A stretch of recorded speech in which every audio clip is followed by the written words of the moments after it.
Yeah. Hello, everybody. This is Sam Houston. I'll be subbing for Ken Kreitzer on behalf of CamVetsMedia, and tonight we're going to do our weekly football huddle. Tonight, it's a bye week, but we did have a game this past Saturday. It was versus Temple. Temple was one game away from being bowl eligible, and they had everything to play for and be motivated for, and they definitely came to play. But Army came to play too. And for those who were there and those who watched from a distance, a real chess match of a slugfest unfolded, and Army did emerge victorious. And we're going to talk about that tonight. So, joining me from across the fruited plain, we have from Long Island, we have Chuck Donegan. How you doing tonight, Chuck? I'm good, Sam. My nerves are still recovering from that exciting win this past weekend. Yes, it was very exciting, and it was great to meet you in person Yep, over at same here. St. Louis Tailgate. Absolutely. Same here. Much So, enjoyed. and from South Florida, we have Richard Miller, who had to watch the game from the sunny warmth of South Florida, but still got to watch the game. How are you doing, Richard? Very well, Sam. After another good Army win, close though. Yep. So, okay. All right, Richard, great. And we've still got to figure out a way to get Richard to one of the Army football games. Oh yeah. It's been since Coastal Carolina that Richard has been able to come to a game. Oh, wow. And then from New York City, we have Curtis Harris Jr. Curtis, how you doing tonight? Hey, good. Thanks for having me on, as always. Always, man. Glad to have you. And it was great to see you this past Saturday. It was great seeing you as well. Go Army. Absolutely. Yeah. Yep. Go Army. And of course, making our production happen from up in Minnesota, where it's balmy like Boca Raton, and the waters are blue and clear, and they have walleye sandwiches for breakfast, lunch, and dinner with an occasional Juicy Lucy. We have Stephanie Sakry. Stephanie, how you doing tonight? I'm good. I'm glad that our team was able to pull off a win for my birthday because my Oh, birthday was yeah. this past Saturday, Yep. so it was great. Happy birthday. Yes, Yeah, Yeah. I it remember Good that. pick. was. Literally was Stephanie's birthday. And I joked with Stephanie the entire game, especially at halftime. And after the game, I said, Coach definitely laid it on him at halftime and reminded them that it was Stephanie's birthday and you had to win that game. And Coach was so excited jumping up in the stands before the alma mater because he realized that the team had delivered a victory for Stephanie's birthday. So it was really wonderful. That was Yeah. exactly the reason. Oh yeah. Yes. So, all right, let's talk about this past Saturday. Again, Army finally had their second opportunity this season to get above 500.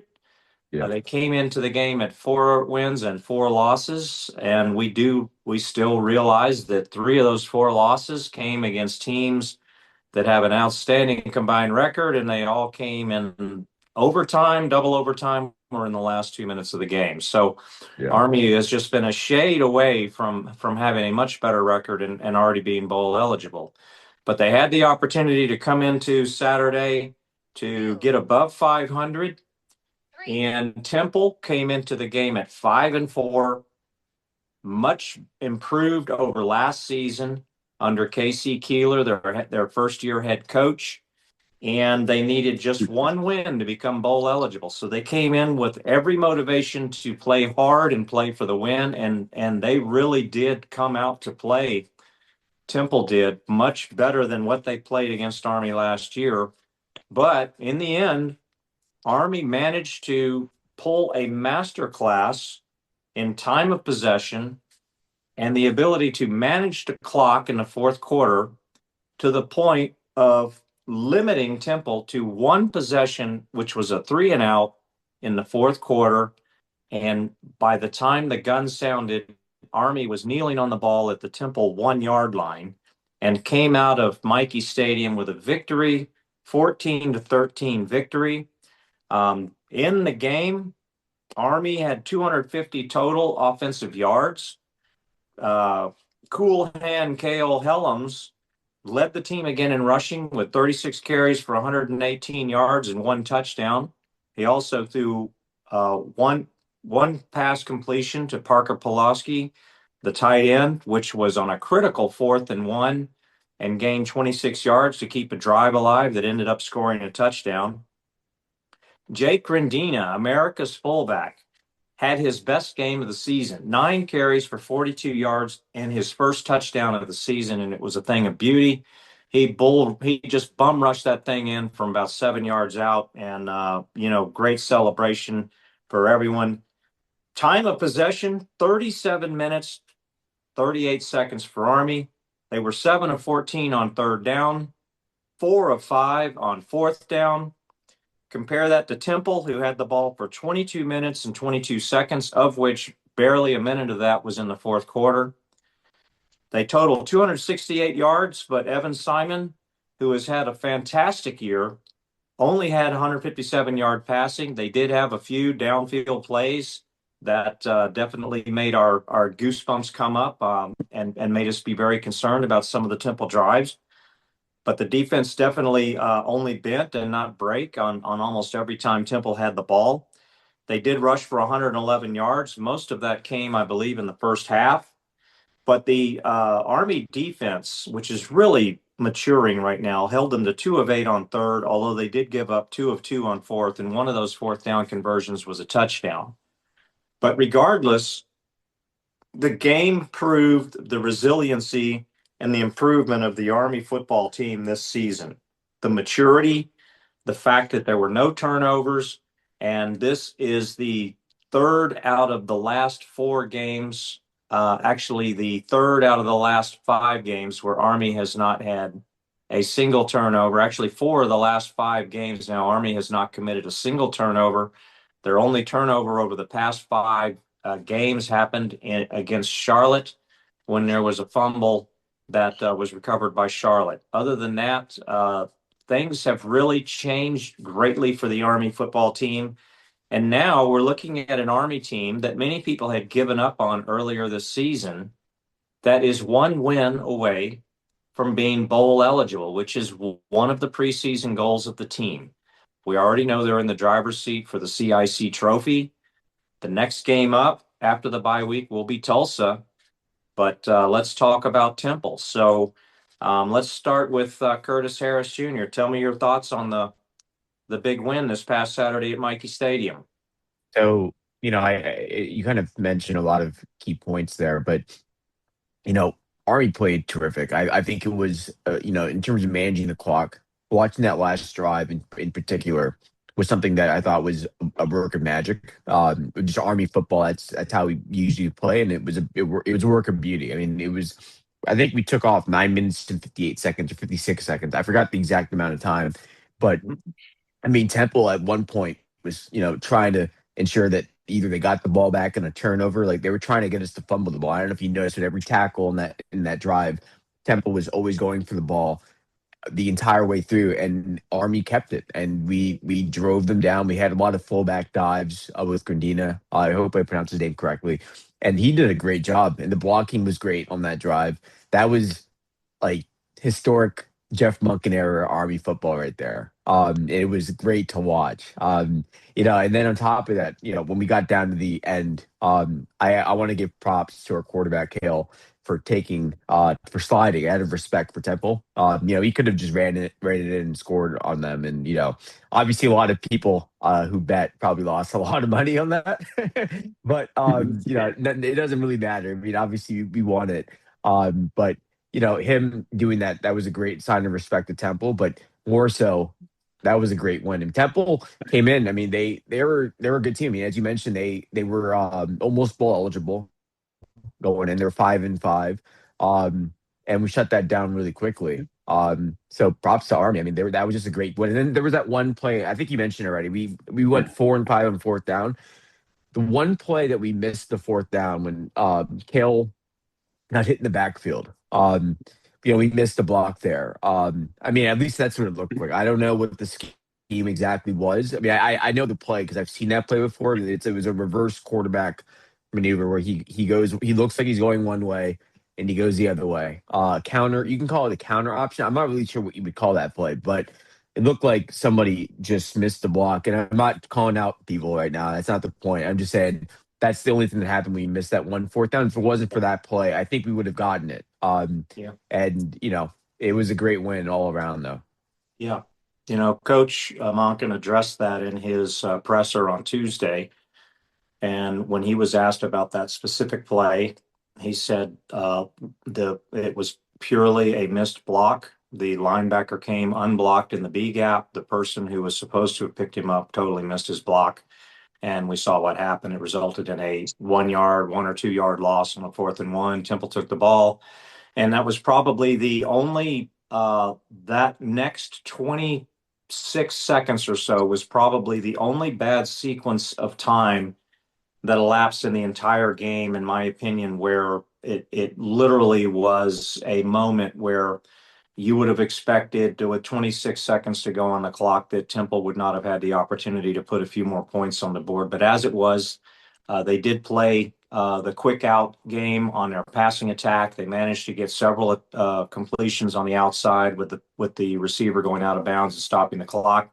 Kudos to Temple for managing after they've made that 4th down stop, because they did get down the field. They got in field goal range. They managed to put 3 up. And so we were kind of not feeling good at halftime up in the Soups Lounge or anywhere else in the stadium if you were an Army fan, because you were looking at Army being down 10-7, where it looked like they were going to be able to get into at least field goal range before that 4th down stop. So, good point there. One other thing I forgot to mention, that last second field goal they had at the end of the half, that I honestly think should have never happened because of that 1 second. I don't know if you remember that.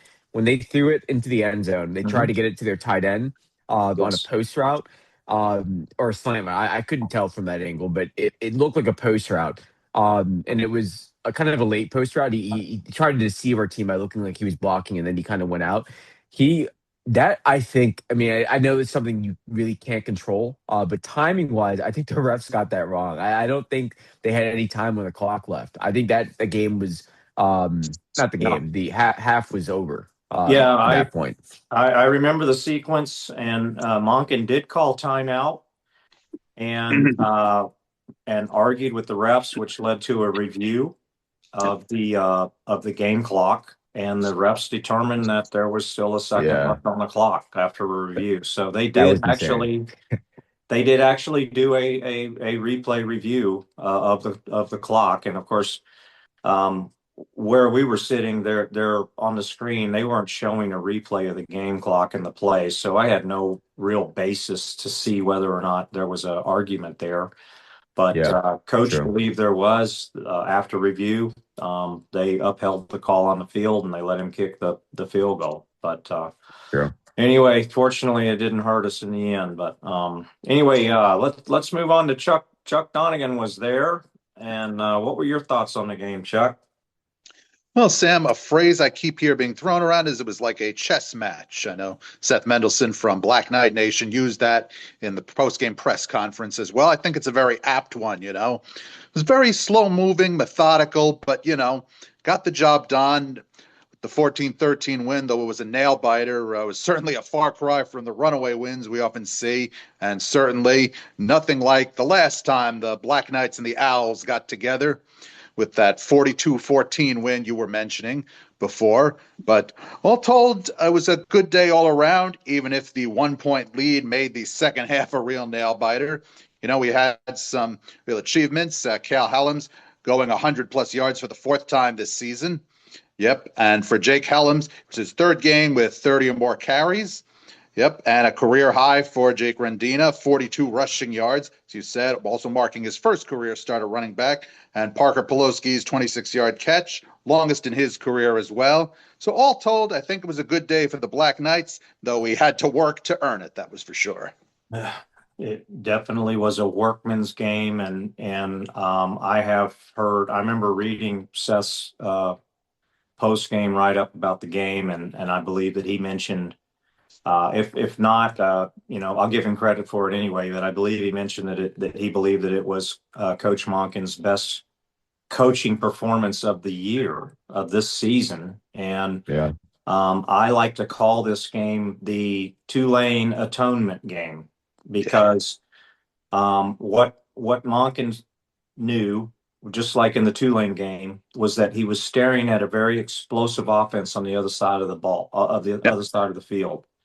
And any time left on the clock in the fourth quarter was an opportunity for that explosive offense to be able to get down the field and score points. And in this game, with the score as tight as it was, very much like the Tulane game, you couldn't afford to let that other team have another opportunity with the ball. And to get the ball back with 9 minutes and 50 some seconds to go, and you only have about 55 yards to go for a touchdown, but you managed to milk 18 plays in the entire clock off of 50 some yards.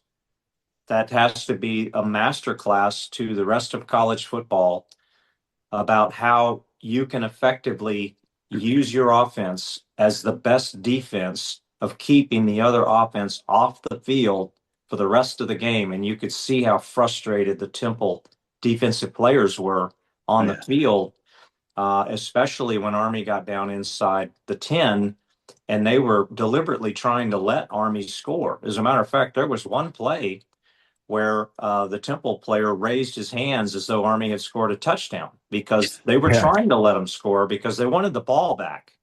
And Helms slid because to score meant Temple got the ball back and it was still a one-score game.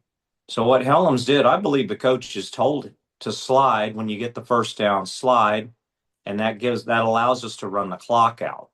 And on the next play, they got the first down, and on the next play, he ran a quarterback dive, and instead of just running into the end zone, which he could have, he just dived down to the 1 inch line and just laid there. And they were able to just burn the rest of the clock out, and Temple had used all their timeouts. And man, I tell you, the Temple defensive players, the frustration that they were showing and the reaction on the sidelines of Temple of their offensive players was just, it spoke volumes about what Army had just done to their offense, better than any defense could possibly ever do. When the You offense know, is not on the field, they don't score points. So anyway, let's go to Richard Miller. Richard, what are your thoughts on the game? My thoughts on the game, a close game. Army, I think, was able to really, shut down, Temple's scoring chances in the second half. Other than the field goal in that third quarter, they were really able to, I think, control, especially the time of possession, specifically in the fourth quarter when Temple's trying to I think get back in the game. Army just controlling the clock along the way, and just I think going right there and just icing the game to help preserve a very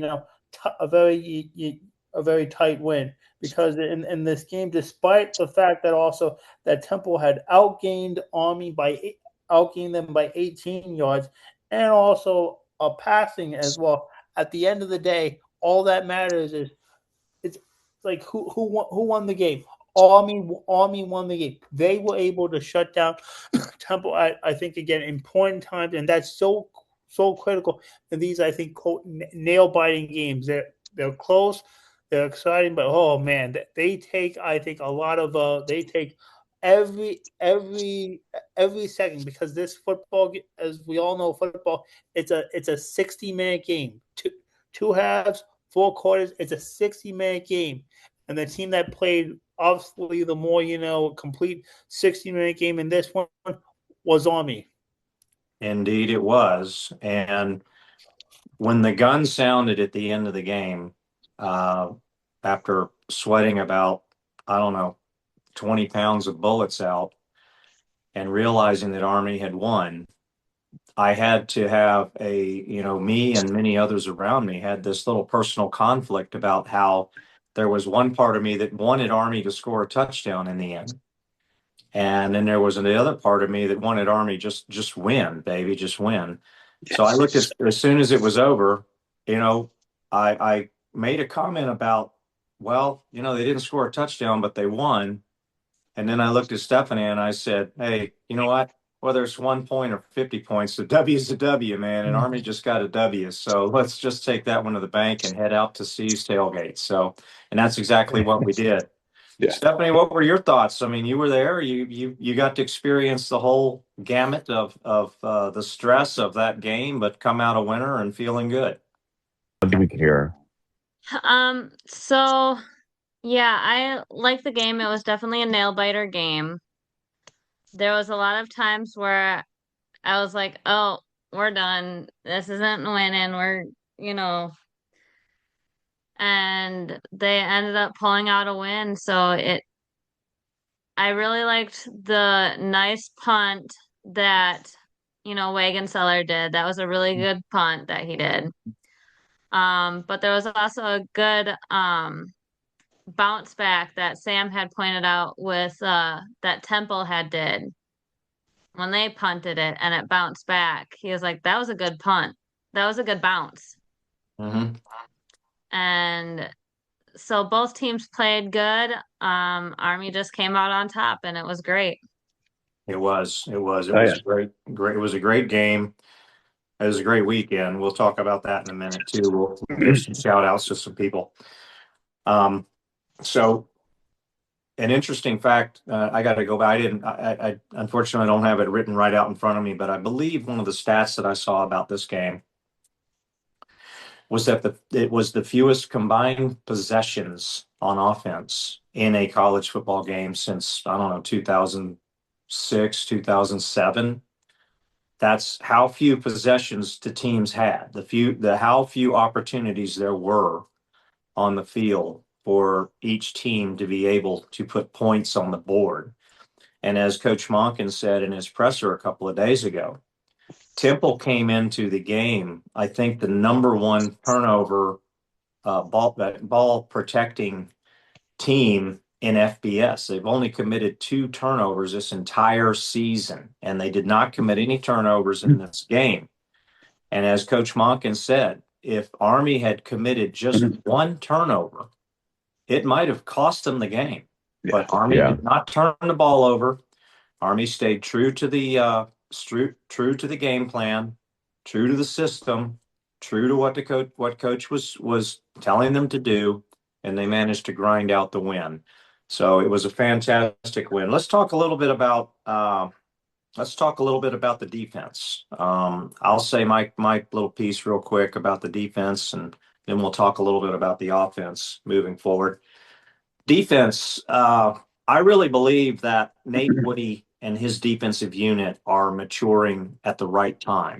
I made the comment last week that I believe that they're getting healthy at the right time with the return of Cody Harris Miller last week for the Air Force game, which made a huge difference in the middle. And I don't mean that just because he's a huge guy. I mean because he makes a huge difference tying up blockers and freeing up, Thomas and Fortner from their middle linebacker positions to be able to run free and make tackles for loss. The team as a whole, this game, they did give up a few big plays. They were having real fits with the tight ends, and they were getting exploited a lot on perimeter passing, the quick routes to the outside. Monken pointed that out. And there were some conversions of fourth downs that were made, the 2 fourth down conversions that were made. And there were some long yardage situations that Tulane was able to convert on passing plays. But in the end, what the defense did very well in this game is that they kept the ball in front of them. In other words, when there was a play downfield, there were defenders in front of the receiver. So the path to the end zone was never left open by the Army defense in this game. And so for any big play that Temple was able to achieve, they then ended up getting tackled immediately. And the drive had to start from that point with a defense that was making very good use of tying up blockers on the inside, making good tackles, and staying with receivers even when they caught the ball to prevent them from getting yards after the catch. And so that bend don't break mentality was working very well. And this is another moment where I say this was a Tulane atonement game because Temple had a very good quarterback. Evan Simons is a really good quarterback. Yeah. He's having a great year. And he's only thrown one interception this entire year. And he did not throw a single ball in this game that was even remotely possibly going to get intercepted. He's extremely accurate passer. Yeah. And the fact that Army was able to keep him to what I think was his lowest yard total of the season and keep him off the field, and most critically, when it counted the most. And when that was, which I think was the decisive moment of the game, came because of the defense. And that was early in the fourth quarter. Army had a drive that unfortunately they had to punt. And I think that drive might have been killed by a chop block penalty or something like that, which is unfortunate. But Army did have to punt. And Wagenseller, who was the special teams player of the day for the game, hit another very nice punt that pinned Temple inside their 10-yard line. And the next sequence of plays, because the collective groan within the stands was that, here we go. Temple's got the ball. They're chomping at the bit to get down the field. They've been doing really well at completing these perimeter passes and taking up chunks of yards. They're going to get out of this situation. And next thing we know, we're going to be looking at the clock and sweating bullets again. That's not what happened. First play they ran, no gain. Second play they tried to run a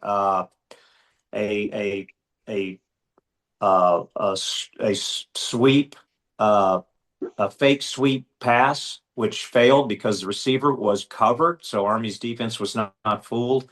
And not only that, Casey Larkin knocked the socks off of the guy for a 1-yard loss. Yeah. And then they held him on third down, and Temple had to punt. And Army got the ball back, and we know what the rest was. It was history. At that point, Army got the ball, and 18 plays later, the final gun sounded. Army still had the ball. Temple never saw the ball again. And you can thank the defense for making that opportunity happen with that 3 and out early in the fourth quarter. And we all sat around us like that I really believe that was the turning point of the game. Curtis, what do you think? So when it comes to our defense, that bend don't break mentality that you had mentioned is so true. And I know that's a thing that Nate Woody and that we've had really under Jeff Monken over the years, was played out against Temple. Temple's quarterback. I mean, I got to give him credit. I forgot his name. I forgot his name again, but he played. I mean, he had a lot of quick routes to the sidelines throughout the game. He had a lot of these quick slant routes, post routes. I'm not even sure what you would want to call it, but they were running, towards the sidelines, either to get out of bounds or they saw an opening there. And I liked the fact of, sorry, someone was calling me. Sorry. But can you guys still hear me? Oh yeah, we still hear you. All right, just making sure. Sorry, yeah. I just received a call. So what happened was, when they got down the field, there was one play, and I know this didn't end up becoming a big deal for the team, but I thought this was so impressive. Our tackling was really, really put on display, and I think we did a great job tackling. I don't think I really saw that many broken tackles from Army. Like there was this one play where it was like 3rd and 2, and Temple was 3rd and goal. Temple was about to score, and they threw it to their wide receiver or slot back, and it went to the left side of the field. This is when they were about to score, going into the north side of the stadium. They were almost about to score. The guy could have walked in, but we tackled him short of the goal line. They ended up scoring on the next play on a pass route on 4th and goal or whatever it was. But that tackle, though, I mean, I was just looking at the technicality of just tackling. That was a solid move. It was one-on-one. It was a great open field tackle. It was incredible. I mean, I saw it and I was like, oh no, if he just breaks the tackle, he's going to score, and then tackle him, and it was just great. I mean, we really, I think Nate Woody, when I look at our defense, we do so well. And this was last year too. We're so good at stopping teams when they get to the I forgot what you call it, when you're 25 yards in. I forgot the red zone. When you're in the red zone, they're so good at stopping them. I think we're it's a bend don't break mentality once again. Yeah. But once teams get in there, they really struggle when it comes to Army, Yeah. which they really showed in that Temple game. Yeah. That tackle that you're talking about reminded me of a tackle from 2 years ago at the Army Navy game late when Caleb Fortner tackled a Navy player who had just caught a ball in a similar situation and seemed to have an unobstructed run into the end zone. And he was one-on-one with Fortner, who managed to tackle him on the 2 yard line. And that ended up being the goal line stand where Army Yeah. got the ball back and ran the clock out. And, Yeah. Bryson Daly took the safety to run the clock out. And so, hey, that was good technique and it was good to see. It's unfortunate that they did score on the next play on the fourth down, but Yeah. still, it did show a lot of resilience on the part of the defense to be able to do that. So, all right. So, was going to talk a little bit about the offense, but I think that we've pretty much covered at this point. Well, I was going to say one thing about the offense Go really ahead. quickly.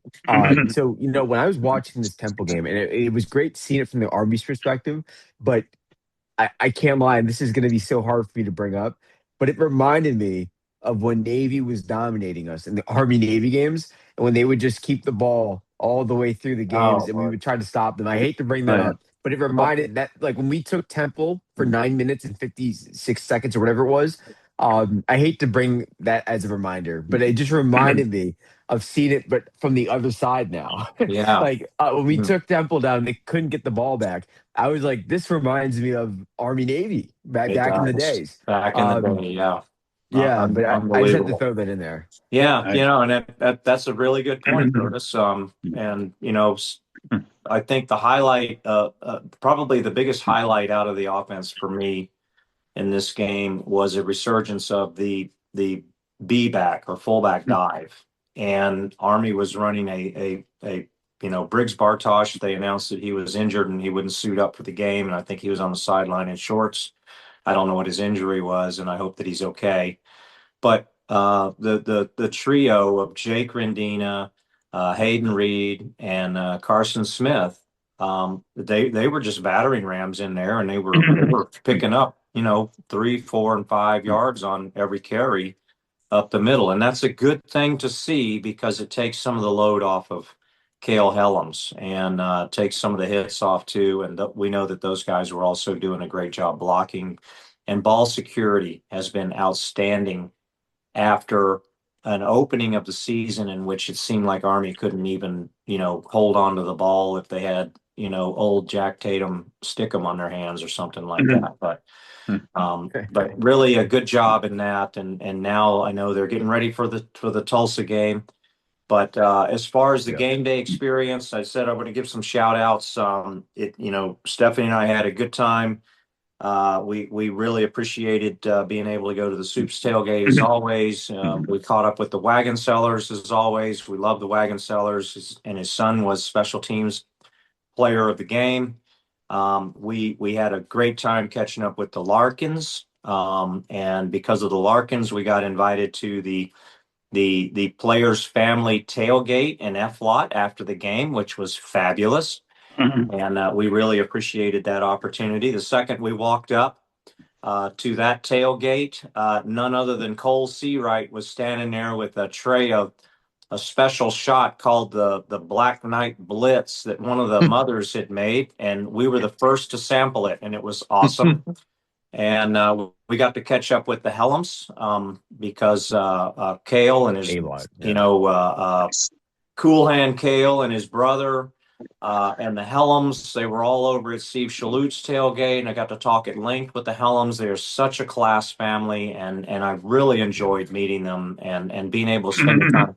You can tell where this kid's humbleness comes from if you just spend 5 minutes talking to his wonderful parents. So, enjoyed that. And then there were a variety of other players that we got to meet. We met Ethan Washington, for example. What a great kid. Really? And what a great attitude he has. He's still on crutches, but you can tell he's someone that his teammates just absolutely love. And we got to talk to him for a while. And Brady Small, And then I know I'm going to forget somebody, but I just got to say that it was one of the best game day experiences, both before and after the game, for both of us, and we really appreciate having the opportunity to be up at West Point for all of that. And these guys, they were getting a little party on after the game, and well earned. They deserved it, and I'm glad their families were there too. So. But really quick question. Do you mind if I ask, when it comes to Ethan Washington, this is just an open question. I honestly was always curious. I don't know if I should say it was openly on this, but I was going to curious, like, what was his injury? Was it a lower body injury? Or was it? It's something to do with either his knee or ankle because he's on Okay. crutches, and I didn't ask him what his injury Yeah, was. yeah, yeah. I will Yeah, tell that a makes little sense. story though, I've got to share this story because if you want to know the mentality of the players on the team, Brady Small came up while we were talking to Ethan Washington, and he's a giant of a kid, like a giant, Yeah, I've heard. and I was like Brady Small, and I introduced myself to him, and I just told him straight up. I said, I just wanted to say, you had a choice this past year. I am certain that you were approached about transfer portal. And I just want to say, I appreciate that your decision was to stay at West Point, to be an Army officer, and to stay on and to stay here and be with the team. And his response was very simple. He said, I could never leave my brothers. That's amazing. Yeah. Yeah. I Really mean, is. And literally Ethan Washington was in tears. He's like, can I hug you too? right, exactly. Oh, I love I was that. It almost in nice. tears. it was so sweet. It was It amazing because really was. he said, I did not think of that.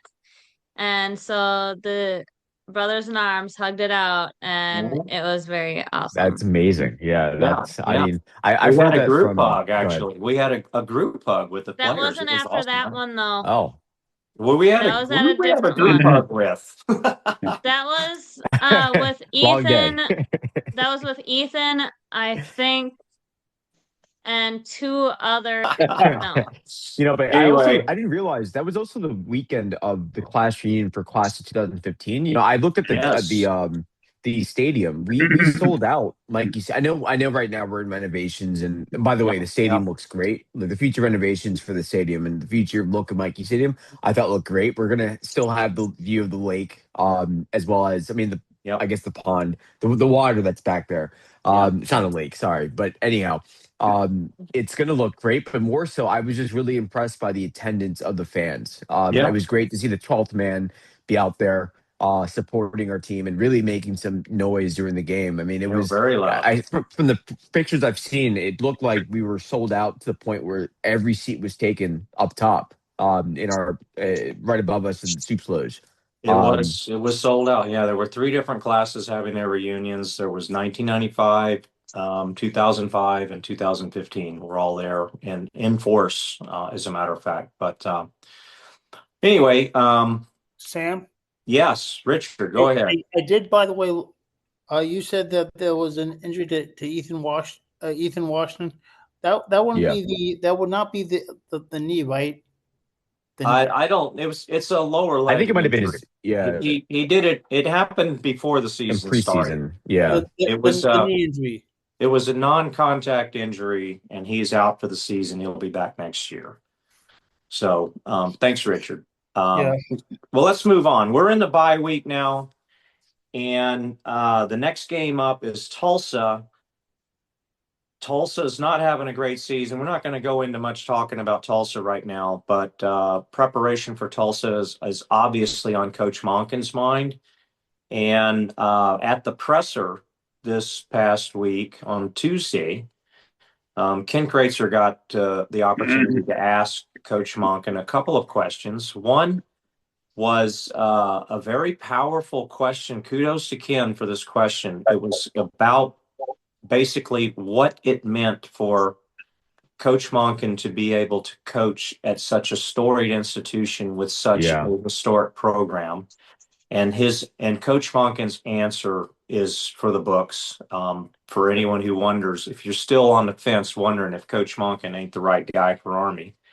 and then a question about preparation for Tulsa. So, Stephanie, if you can cue that up, let's take a moment and just listen to Ken's question and Coach's responses to these two questions because they're really good stuff.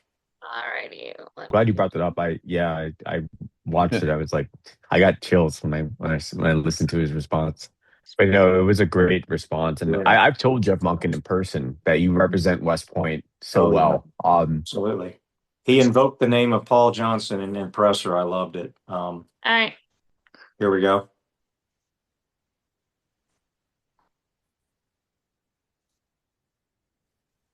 Coach, just while we're on a topic of tonight's game and what it represents, it's Veterans Day and a legacy of Army football players who have served in the U.S. Army.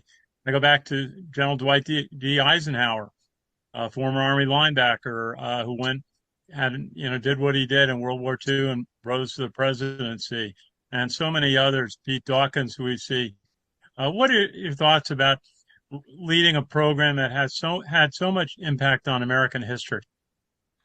It's an incredible source of personal pride for me to be a part of this program, to associate with this program, to have an opportunity to motivate, train, inspire, and prepare these young men to be Army officers. And perhaps some of the guys that we've coached here in the last 12 years will be people that will be talked about over the course of history for decades and centuries to come, like those gentlemen you mentioned. So just an incredible opportunity and a great privilege and honor to be here at West Point and just to be a part of the remarkable United States Army. I mean, this is an organization that for the last 2.5 centuries has grown to become the greatest fighting force that mankind has ever known. So just awesome to be here and be a part of West Point and what it means to our Army and to be around these young people who have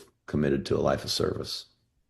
Thank you, Coach. Just a football question. You've got a bye week and then the home game against Tulsa. Winning that game would give you make the team bowl eligible. And then you got a short week on Thanksgiving week. You go down to UTSA. How do you plan to spend this bye week and kind of as you got two games back to back? Well, we want to prepare for Tulsa. It's the biggest game of the year to this point. As you mentioned, obviously an opportunity in this game coming up to get bowl eligible. It's a measure of success for everybody that plays football at this level. And I'm certain that, that's a goal of our players in their hearts and minds that they'd like to play in the postseason. So that would be nice to be able to do that and have that opportunity. But right now we're trying to improve and get better. We're trying to grow on the things that we've done well, and really just focus on those things where we really need some work. There's a lot of football left to play. We've obviously got 3 games promised to us. We've got a 4th game if in fact we can get a victory in this game coming up against Tulsa, and so there's a lot of opportunity out there for us to improve, and that's just what we hope to do. We're trying to do that. I think we've gotten better as the season's gone along. We're certainly not where I think we're capable of being, but that gives us a lot to work on. Thanks, Coach. I love that last response, but he said at the very end, I think that's so true about Army. Like we are, as Sam has mentioned earlier, we are. I mean, every single game has come down to either overtime or like the last second drive. We are, and I think that gives us such motivation just to beat the hell out of Tulsa. I love it. This, 2 things out of that. Those questions are, his answer to the first question.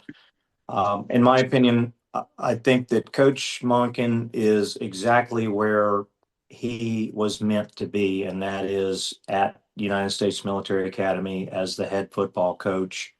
And just in my opinion only, when you listen to his passion, I mean, he literally quoted portions of the mission of the military academy in his response.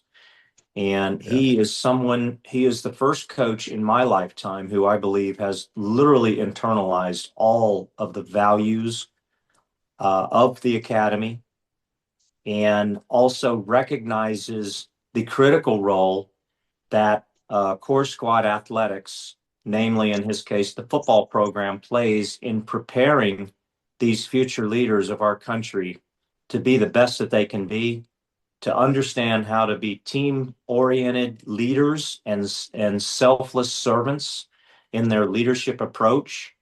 And they take that from the football field and the fields of friendly strife, and they put that into application as Army officers and beyond. And he is making a real impact on so many lives in the work that he does. And I don't think that he has I don't think that he has any intent of leaving the academy. As I told Stephanie, uh, I think that the only two ways Jeff Monken leaves Army as the head football coach is either A, he retires, or B, he's run out of town. And I don't see B happening anytime soon.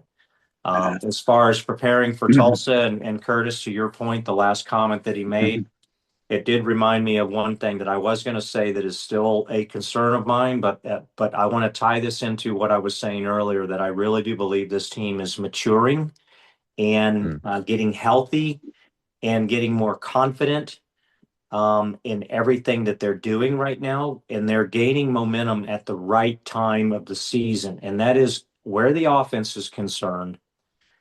They still have not reached the point where they are putting much points on the board. And not so much in Tulsa in the season that Tulsa has had, although we have seen that Tulsa is capable of putting up a lot of points.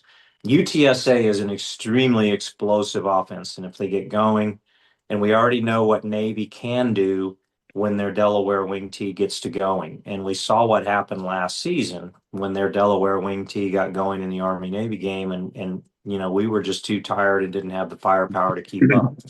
So the offense is I like the fact that they're no longer turning the ball over. Cale, cool hand Cale Helms is the game is slowing down for him. And I made that comment to his parents, when I was talking about his performance. I said, he looks like the game is slowing down for him. And they jumped back and they said, "Oh my God, that is exactly what he just told us like the other day." And I was like, yeah, you can tell by his confidence in the way he's playing.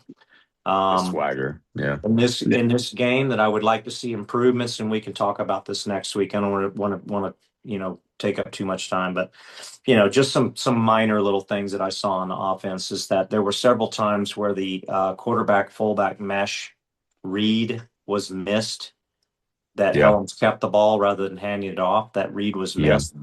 And there were several times where Helms had the ball and his read of his cut, either to pitch or to cut with the ball, was off. It was like, stay north-south, man. Stay north-south. Make a cut and commit. Don't do another jump, So, but in the end, it all worked out. It's all good. These are things that continue to improve along the way. But I trust in Monk, and I know all of y'all do too. And next week we'll talk about the Tulsa game.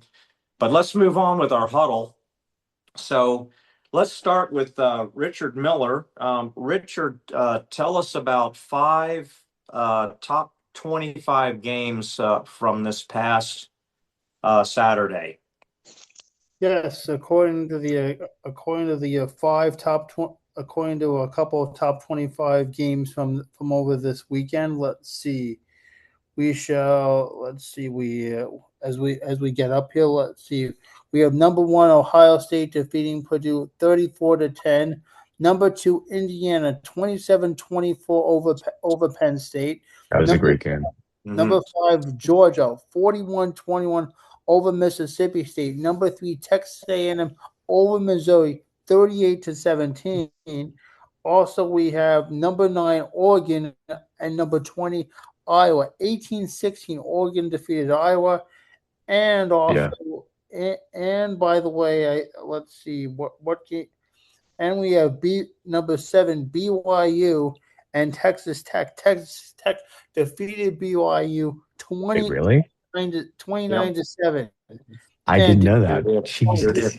did. do you want me to do the you want me to do the playoff rankings or no?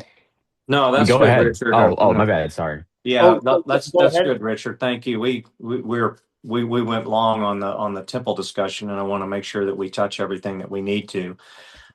Chuck, tell us about what went down in the American Conference this past weekend, besides the Army Temple game, obviously. Well, Sam had quite a few exciting matchups. Last Thursday night saw South Florida successfully defend their home turf against UTSA with a 55-23 win. Elsewhere, Sunshine State, we had an exciting game. Yep, one game was on Friday. That was the Tulane-Memphis contest. Fortunately, Memphis failed to defend their home turf, with Tulane taking the victory 38-32, while some other good ones as well. Yep. Florida Atlantic, Tulsa. That was a pretty good game, ending with a 40-21 victory for Florida Atlantic, while East Carolina Charlotte ended in a 48-22 East Carolina win. Notre Dame Navy saw the Fighting Irish triumph for the midshipmen 49-10. Let's go. Yep, so both good games. Yeah. Sorry. Games of note from the American Conference this past weekend. Just to comment, the South Florida win against UTSA. An interesting stat about that game. I was watching it on my airplane as I was flying up to West Point. South Florida led 14-0 at the end of the first quarter and their offense had never even hit the field. That was just the way the game was going. Against UTSA? They had two defensive touchdowns in the first quarter, set the tone of the game. The other game that of note was the Temple Memphis game.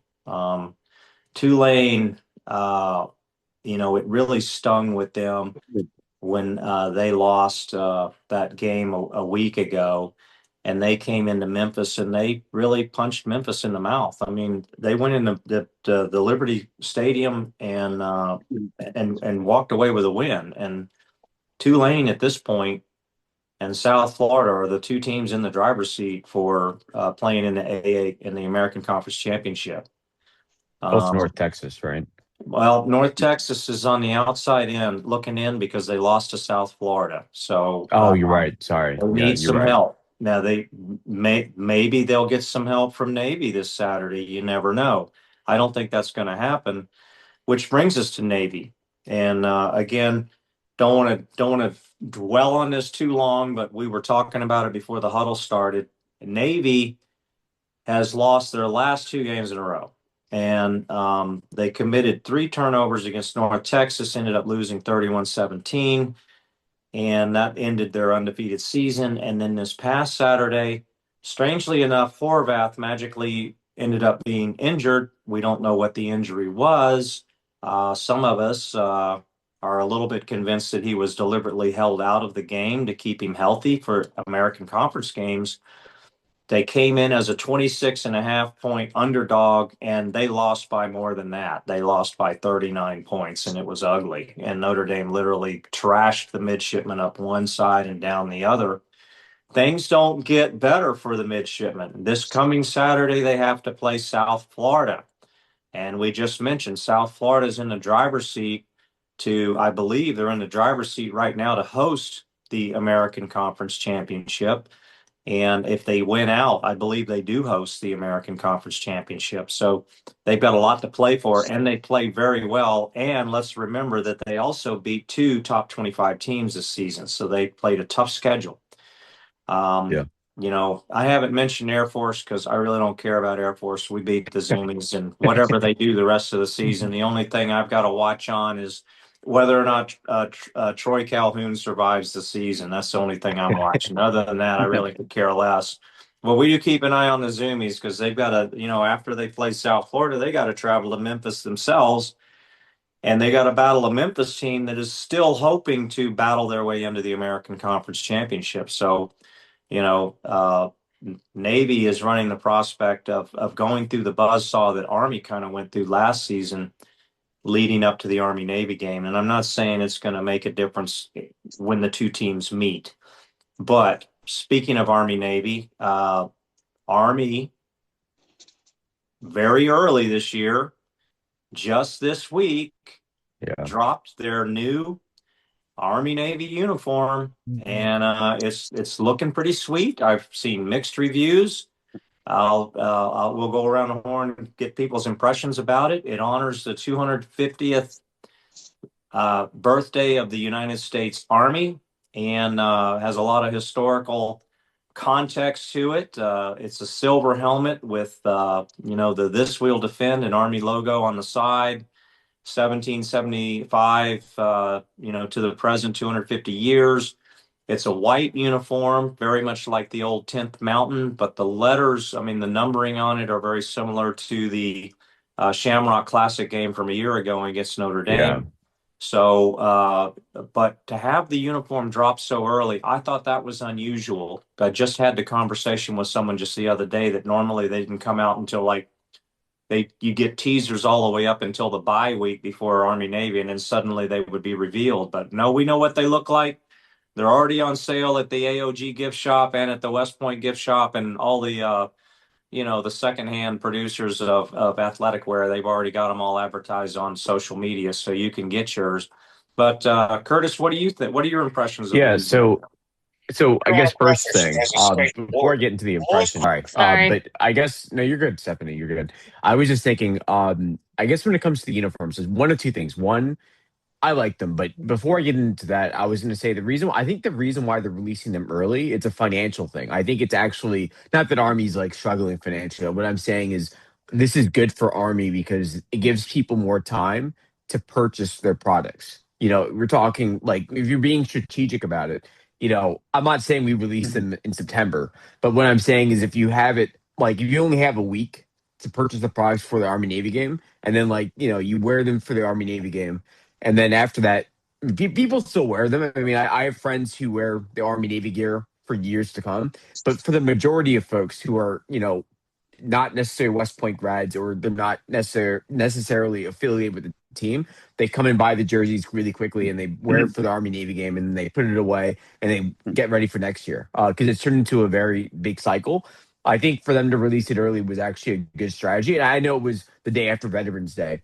But more so as you get into the jersey, I think it's beautiful. The marble, I think it's kind of funny because it looks like it's dirty before you play a game, but it looks so I think on paper, like in pictures, it looks a little odd because it just looks like it's a little dirty. But the marble is so cool. I thought that was fantastic. And then the helmet, everything about the uniform, I love it. I always love the Army Navy game uniforms, but Navy hasn't come out with theirs, by the way. No, they won't. I made a post on Facebook today that was obviously a parody kind of post about what I expect Navy's uniform to be. So you can go check it out. But yeah, we're hoping for snow in Baltimore because of those white uniforms, like when they had the 10th Mountain uniforms in 2017 and it snowed the entire game and those white uniforms were like camouflage. Chuck, Richard, either you guys get a chance to check out the new Army Navy uniforms yet? Yeah, I've heard it's definitely a nice way to commemorate a quarter millennium worth of Army history. A very sleek design, very eye-catching. Definitely approve. All right, Richard, have you had a chance to check it out? I have not, but when I do look at it, I will most certainly. I think it'll be great. I think it'll be fantastic. Sure. It reminds me of Notre Dame. Stephanie, I know you. Stephanie, I know you checked them out. What were your thoughts? Well, I got sent the link, and as soon as I saw what they look like, I immediately pulled up the West Point gift shop and noticed at like 7 that morning or 8 that morning that they already had them up, and I sent Sam the pictures going, I would totally not want this. Yeah. Yeah, Really? no. Yeah. I sent him a hoodie and I sent him the jersey, and I'm like, no. Thank Really? God. That's interesting. thank God they waited until we had left West Point before those things hit the shelves. Otherwise, Oh my God. it would have If added they a would have hit on we went Sunday. If they would have hit, oh, Sunday. I would Yeah. have. After brunch at the Thayer, we went to the gift shop, and if they'd have been on the shelves then, it'd have been like, oh Lord, oh Lord. But anyway, Mhm. but yeah, yeah, I totally agree with you, Curtis. It was a financial thing. I think that what they realized is that in years past, they waited so long to release the jersey that no one could get them. Very few people could actually have them in their hands in time for the game. It's a financial thing. More people, it gives more people the opportunity to order the gear prior to the game, wear it to the game, and maybe it'll be an Army whiteout in addition to hopefully snowing. But I will add to that there are also these superstitious types, and I kind of fall under that realm, the superstitious types. And I know Steve Shalhoub is, and that is you're concerned about getting it because you want to make sure that they win the game first, because you don't want to end up with the jersey that you're like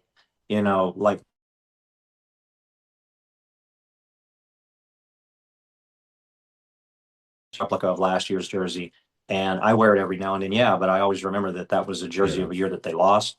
But the Rock of the Marn jersey that I have, I wear that all the time. I love it. I love it. You know why? Because we won that year. Yeah, yeah. So, but anyway, they're out, and if you haven't seen them, go check them out. They're pretty fantastic. I'm still kind of struggling with the silver helmet a little bit, but it'll grow on me. I got to just give it a little time.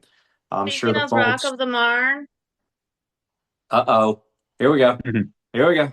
I'm wearing That my the Rock of the jersey? Marn shirt. Oh, There we that's the Army go. jersey. Oh, Oh, that's Rock of the Barn. Yeah. Yes. I love the also Rock of the really quick. Barn. I meant to say this earlier. I'll make it really quick. But Jeff Monken, I wanted to say this, but I never said this openly. But I want to say thank you to Paul Johnson. I know he was the Navy coach, but I don't know if you know the story about how he came to West Point. I know we talked about Jeff Monken earlier, but he was actually Christmas shopping one day, and West Point had called him and said, "Hey, we'd like you to be potentially the head coach at Army." And right after the call, he got on a call with Paul Johnson and said, "Should I take this opportunity?" And Paul Johnson said, "It'll be just like what we did when we joined Navy a couple of years ago." And I want to say thank you to Paul Johnson, because if it wasn't for him, I know what he did to us was terrible, and I'll never forget him for that. I'll never forgive him for that. But we got Jeff Monken because of Paul Johnson. No, Um, I'll tell you who I will never forgive, Curtis. I will never forgive West Point for not hiring Paul Johnson. They had every yeah, opportunity to. And yeah, I think that I may have told you this before, yeah. but Paul Johnson and I are friends. Paul Johnson Really? Oh, was yeah, he's your my coach. offensive coordinator at high school when I played running back. And Yeah, so he coached for a couple of years in my high school before he headed to Lees McRae. And, he had just won his second FCS level national championship in a row at Georgia Southern Georgia Southern. Yeah, when Army fired Bob Sutton. But Army had just hired a new athletic director who happened to be yeah. Rick Greenspan, the worst athletic director in the history of West I Point, who agree. had Oh, come man. from Illinois State. And he had an insider job already planned where he was going to bring his head football coach, Todd Berry.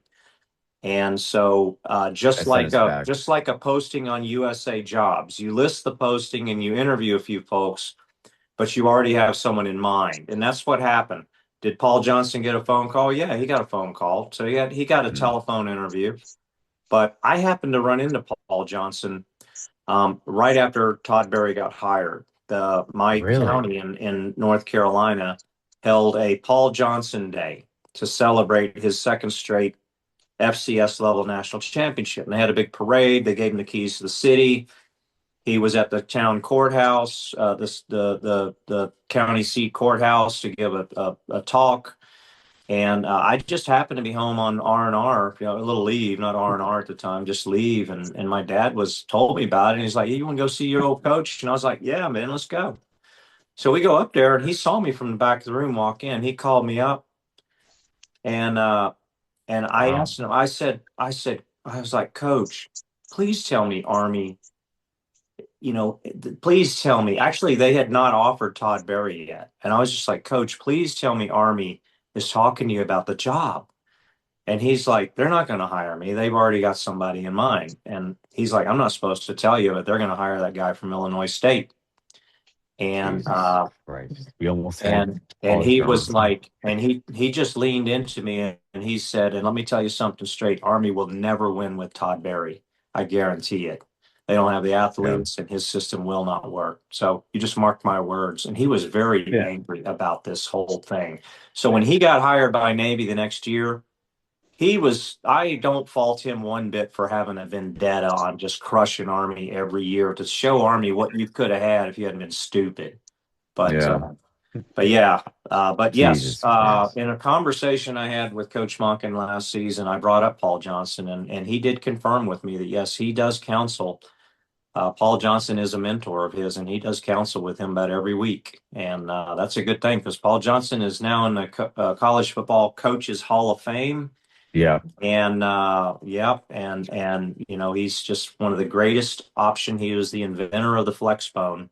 The flex bone, yeah. He's the Whoever person broke the who wishbones, evolved the wishbone to the flex bone, and his coaching tree is very deep with Service Academy football. So Rich Ellerson, believe it or not, was also under him. I don't know if you knew that, but Rich Ellerson at Hawaii. I think Paul Johnson was the head coach at one point at Hawaii, if I'm he not was the mistaken. offensive coordinator. Offensive coordinator.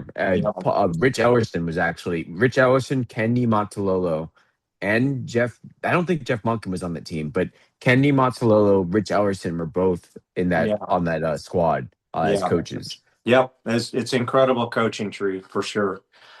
Okay, so let's wrap it up now. Normally we do what's called the lightning round, where we do a prediction. Well, it's a bye week, so this is the weekend where you get to see the wife and kids and the significant other and relax and do all that other stuff. So what I figured we would do is instead, let's go around and each of you just let everybody know what is the one game you're going to be watching, and if you're not going to be watching college football, what's your big task this weekend when there's no Army football? So, Chuck, how about you? What's the one big game you're going to be watching this weekend? Yeah, well, there's definitely some good ones coming up, Sim. I think I will be checking out the South Florida Navy game. It's 12 noon. Yes, on the 15th. Yep, good one. All right, excellent. Richard, how about you? What's one game you'll be watching this weekend? One game I will be watching this weekend will be, let's see, one game I will be watching this weekend will certainly be it has to be one of the games on ESPN or ABC. That would be number 10, the Texas Longhorns, and the number 5 Georgia Bulldogs. Oh, nice. That's a good one. Absolutely a good one for sure. Big implications there in the SEC. Yep. Curtis, how about you? What's one game you'll be watching this weekend? So I don't want to repeat anybody, but yeah, it would have been Navy. I was going to watch that game, but more so another game to bring up is this is a blue blood game, Oklahoma versus Alabama. That's going to be a big game. They're number 4 Alabama versus number 11 Oklahoma. We'll see what happens. Yep, well, I'm down in Alabama, so I know everyone will have their eyes on that one. So yeah, they're coming off a bye week, so I'm sure they're eager to play some football again. Stephanie, how about you? What are you going to be? Well, I might end up watching 2, because one is on Friday that I know will be most likely on a regular broadcasting station for me here, which is the Minnesota versus Oregon game. Oh yeah. And that's happening on Friday at 8 p.m. And then I was looking at possibly watching the South Florida Navy game. Yep. Or I could watch the UTSA in Charlotte. So that I could get a good read on what we're to be expecting for the UTSA game. Absolutely, which is the following week. Yeah.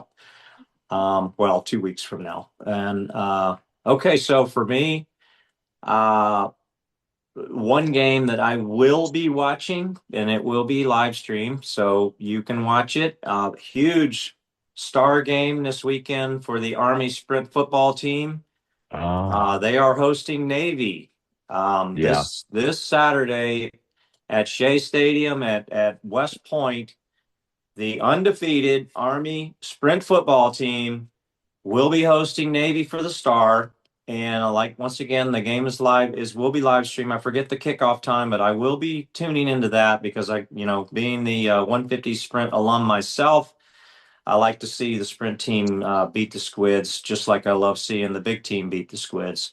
As far as the FBS circuit, Chuck, I'm with you. I'm with a bunch of you. I'm going to tune in to the South Florida Navy game.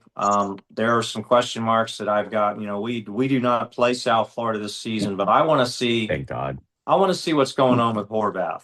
I just want to see what's going on with him. Is he really hurt?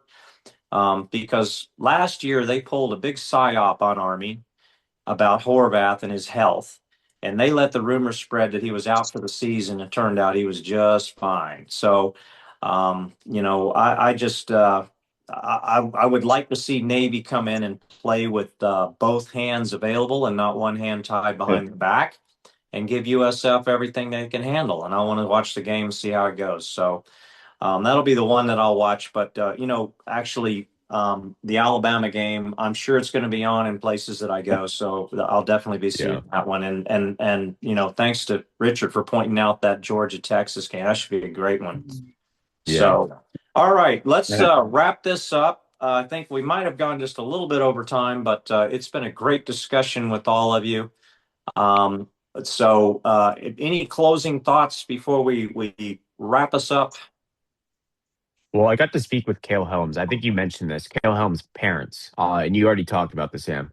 Great people. Really speaks towards who Cale is as a humble person, and it's great that we have him. So, and go Army. Glad we beat Temple. Beat Tulsa. Yep, I'm calling him Cool Hand Cale. That's my nickname for him. All right. So let's say thanks. Thanks to Chuck Donegan from out in Long Island. Pleasure, as always. Richard Miller down in South sunny, hot, and beautiful Florida. Thank you, Sam. Right, and Curtis Harris Jr. There in New York City. Harlem. Yep. All right, and of course, Sam. I'm actually in Macon, Georgia right now. Oh Lord, you know what? Really? I'm actually in the hotel. I'm absolutely in the hotel. I am not in a. Okay. All right. Yeah, I should have recognized that the background was different for you tonight. Yeah, I noticed that. Yeah. Okay.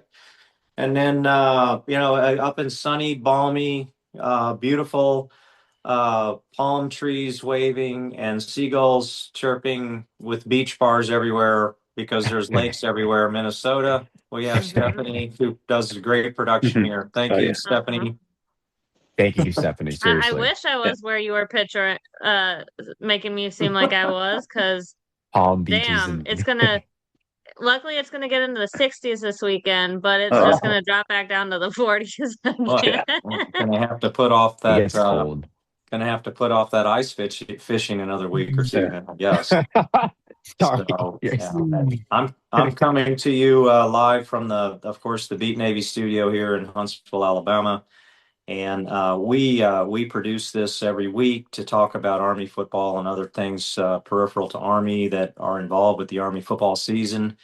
And as Ken would say, we represent CamVetsMedia. Cam representing the cadets, the midshipmen, the military, and veterans all over the world who do tune into our show, and others that we reach out to be a part of our show.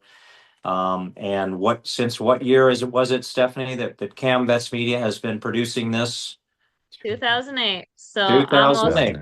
Almost 20 years. It'll be 20 years in 3 years. 20 years of making it happen. So for CamVetsMedia. So for those of you out there watching, sorry we couldn't be live tonight, but we're working on it. But we will have this up and running and out for you. And we'll be back next week.